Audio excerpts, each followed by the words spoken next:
శ్రోతలకు నమస్కారం. ఇవాళ మన కథ కలవరమాయే. రచన ఇంద్రగంటి నరసింహమూర్తి గారు. గలం జయశ్రీ. ఏప్రిల్ 2023లో సుమతి మాసపత్రికలో ప్రచురింపబడిన కథ.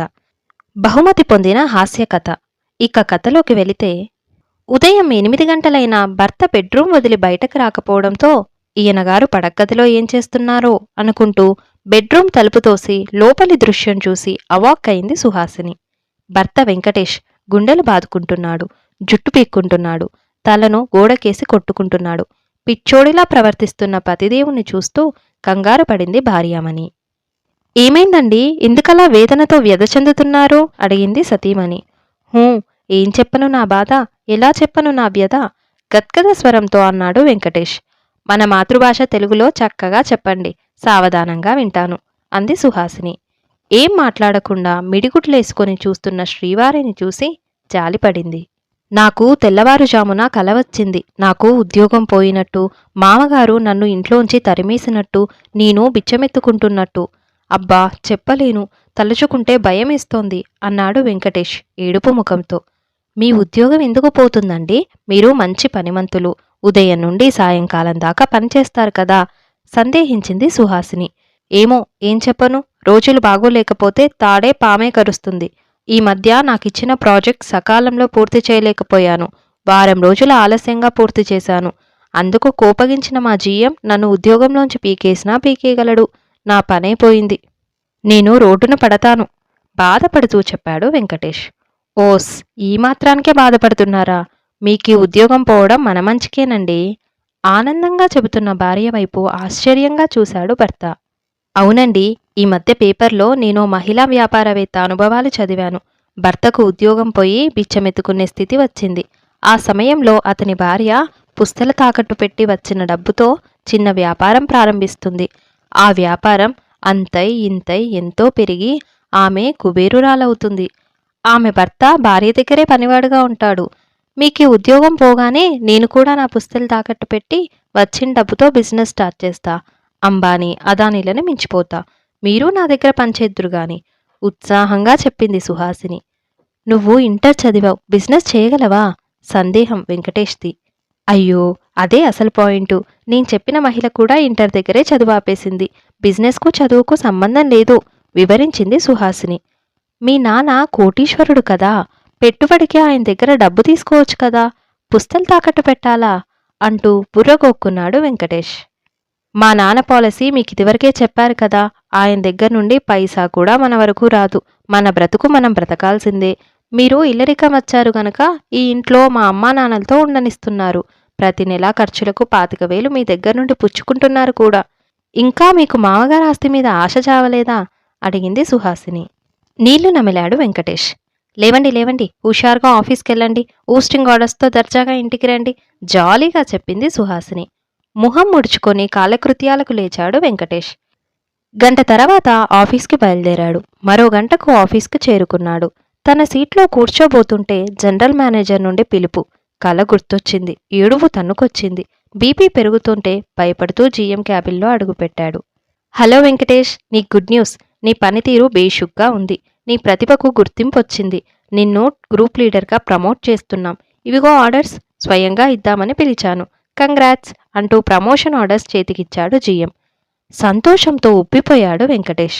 జీఎంకు థ్యాంక్స్ చెప్పి క్యాబిన్ బయటికి రాగానే సుహాస్నికి ఫోన్ చేశాడు. శుభవార్త వినిపించాడు. అయ్యో, మీకు ప్రమోషనా? మీ ఉద్యోగం పోతుందని నేను ప్రారంభించే వ్యాపారాలకి ప్రణాళికలు వేస్తున్నాను. నాకు కోట్లు గడించే అవకాశం పోయింది. నా ఆశ నిరాశయింది. నన్ను విధి వెక్కిరించింది. భార్య మాటలు వింటూ సెల్ నేలకేసి కొట్టాలన్నంత కోపంతో ఊగిపోయాడు వెంకటేష్. 3 ఏళ్లు వెనక్కి వెళితే వెంకటేష్కు పెళ్లి ప్రయత్నాలు ప్రారంభించారు తల్లిదండ్రులు. నానా, ఈ సాఫ్ట్వేర్ జాబ్లో రోజంతా పని పని, విశ్రాంతి లేదు, ఎంజాయ్మెంట్ లేదు. అందుకే బాగా ఆలోచించి నేను నిర్ణయానికొచ్చా. బాగా ఆస్తిపాస్తులున్న ధనవంతుడు కూతుర్ని పెళ్లాడతా. ఆయనకు ఒక్కతే కూతురుండాలి. ఇల్లరికాని కొప్పుకోవాలి. పెళ్లి చేసుకొని హాయిగా ఇల్లరికం వెళ్ళి ఉద్యోగం మానేసి కాలు మీద కాలేసుకొని కూర్చొని లైఫ్ ఎంజాయ్ చేస్తా. నాకు కాబోయే భార్య చదువుకోకపోయినా పర్వాలేదు, తండ్రి ధనవంతుడైతే చాలు అన్నాడు వెంకటేష్. ఓరి అప్రాచ్యుడా, ఇదేం కోరిక? లక్షణంగా లక్ష్మీదేవి లాంటి కోడల్ని ఇంటికి తెచ్చుకోవాలని మేమనుకుంటుంటే నువ్వే ఇల్లరికం పోతానంటావా? బాగా ఆలోచించుకో, తరువాత జీవితమంతా ఏడుస్తావు, చెప్పాడు జోగినాథం, వెంకటేష్ తండ్రి. బాగా ఆలోచించే చెప్తున్నాను నాన్న, నా మాటే శాసనం, నా నిర్ణయానికి తిరుగులేదు. మీరు వెంటనే నాకు సంబంధాలు వెతకండి, ఇల్లరికం మాట మర్చిపోకండి, హుకుం జారీ చేశాడు వెంకటేష్. నీ కర్మ, నీ తలరాత ఎలా ఉంటే అలా జరుగుతుంది. ఇకపై నీ బ్రతుకు బానిస బతుకే అన్నాడు జోగినాథం. కొడుకు మాట కాదనలేక మ్యాట్రిమోనియల్ వెబ్సైట్ నిర్వాహకులను సంప్రదించాడు. తన డిమాండ్లు తెలిపాడు. చలపతిరావు లాయర్, డబ్బు బాగానే గడించాడు, ఆస్తులు కొన్నాడు. అతనికి ఒక్కగానొక్క కూతురు సుహాసిని, గారాబంగా పెరిగింది. ఇంటర్తో చదువు ఆపేసింది. టీవీ సీరియళ్లు, సినిమాలు చూస్తూ కాలం గడుపుతోంది. పెళ్ళయ్యాక తాను అత్తవారింటికి వెళ్ళనని, తన మొగుడే తనింటికి రావాలని పంతం పట్టింది. అబ్బా, వంట చేయాలన్నా ఇంటి పనులన్నా నాకు మహా చిరాకు.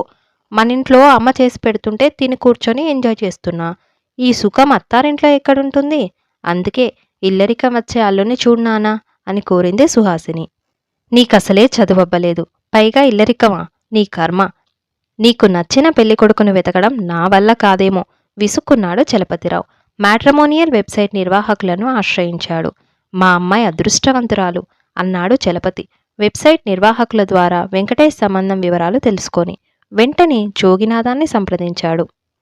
మన బడుద్దాయి జాతకం అదిరింది, అందుకే వాడి కోరికలకు తగ్గ సంబంధం దొరికింది అనుకుంటూ ఆనందించాడు జోగినాథం. వెంటనే పెళ్లి చూపులు జరగడం, అమ్మాయి అబ్బాయి ఓకే అనడం, మంచి ముహూర్తంలో సుహాసిని మెడలో వెంకటేష్ తాలి కట్టడం, ఇల్లరికం వెళ్లడం చకచకా జరిగిపోయాయి. పెళ్లైన నెల రోజులకు తన ఉద్యోగానికి రాజీనామా చేస్తున్నట్టు ప్రకటించాడు వెంకటేష్. అదేమిటల్లుడు, బంగారం లాంటి ఉద్యోగం వదులుకుంటావా? ఆ ఉద్యోగం చూసే నీకు మా అమ్మాయినిచ్చి ఇల్లరికం తెచ్చుకున్నాను. ఉద్యోగం లేకపోతే గోళ్లు గిల్లుకుంటూ కూర్చుంటే నిన్ను నీ పెళ్ళాన్ని ఎవడు పోషిస్తాడు అన్నాడు చలపతి. మీ ఆస్తుందిగా మావయ్య, బాగా సంపాదించారని తెలిసిందే. ఇంకా నేనెందుకు సంపాదించడం? హాయిగా కాలు మీద కాలేసుకొని కూర్చొని లైఫ్ ఎంజాయ్ చేస్తా గంభీరంగా చెప్పాడు వెంకటేష్. నా ఆస్తి నాతోనే పోతుందల్లుడు. నా ఆస్తిని అనాథాశ్రమాలకు, వృద్ధాశ్రమాలకు, దేవాలయాలకు విరాళంగా ఇస్తూ విల్లు రాసేశాను. ఆస్తిని నీకిస్తే నాకేం లాభం? దాన ధర్మాలకు వినియోగించడం వల్ల నాకు పుణ్యం వస్తుంది. మరణించాక నేరుగా స్వర్గానికి పోయి సుఖపడతా.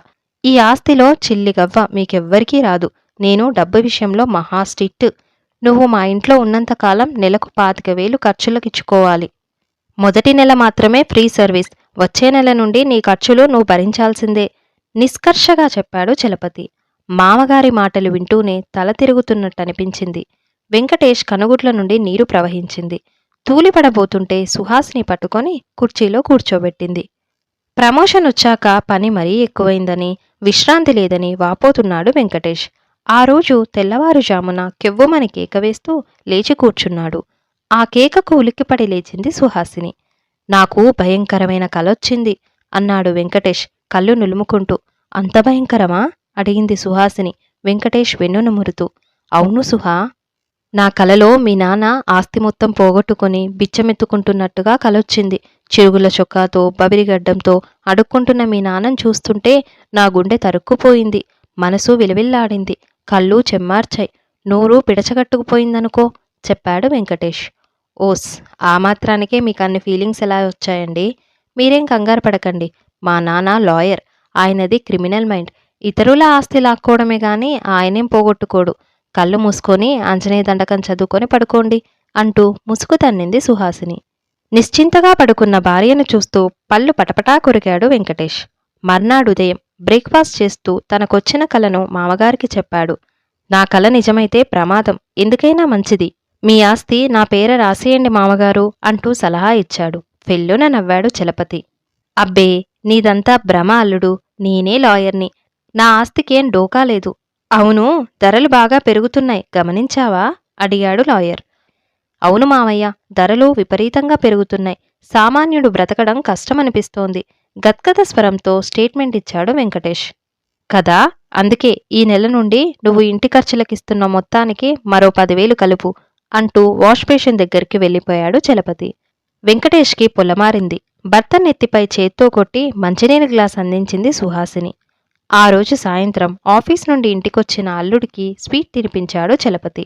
అల్లుడు, నీకు శుభవార్త. మా నాన్నగారు పోయాక ఆస్తి పంపకాల్లో మోసం చేశాడని మా అన్నయ్య మీద దావా వేశాను కదా.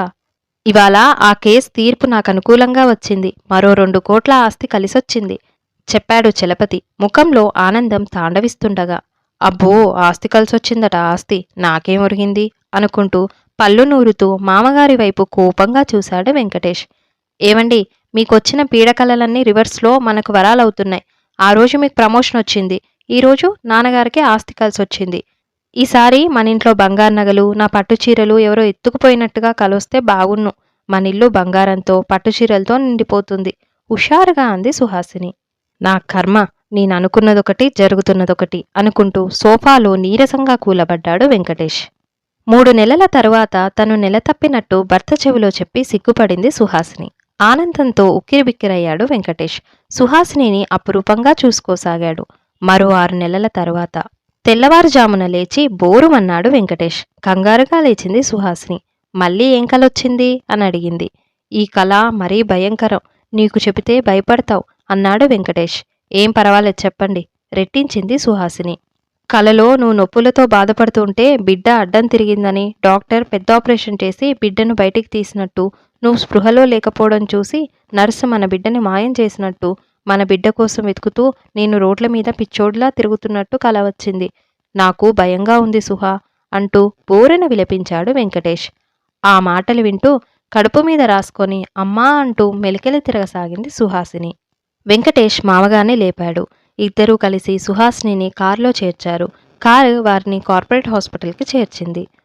2 గంటల తరువాత గుడ్ న్యూస్, సుహాసినికి సుఖప్రసవమైంది. కవలపిల్లలు, అబ్బాయి అమ్మాయి. తల్లి బిడ్డలు క్షేమంగా ఉన్నారు. వెళ్ళి చూసిరండి అని చెప్పింది డాక్టరమ్మ. మామ అల్లుళ్ళు ఆనందంతో పరుగు పరుగున 3వ అంతస్తులోని స్పెషల్ రూమ్కి చేరుకున్నారు. పండంటి పసిబిడ్డని చూసి మురిసిపోయారు. అల్లుడు, నా మనవళ్ళు చూడముచ్చటగా ఉన్నారు. వాళ్ళని చూస్తుంటే నా మనసు పులకరిస్తోంది. ఈ ఆనంద సమయంలో నేను నిర్ణయం తీసుకున్నా మీసం మెల్లిస్తూ చెప్పాడు చలపతి. కొంపదీసి మీ మనవలని ఏ ఆశ్రమానికైనా దత్తతీద్దామని నిర్ణయించారా? నేనొప్పుకోనంతే అన్నాడు వెంకటేష్. అబ్బే, అదేం లేదల్లుడు, నీకు శుభవార్తే. నా పాత విల్లు చింపేయాలనుకున్నాను.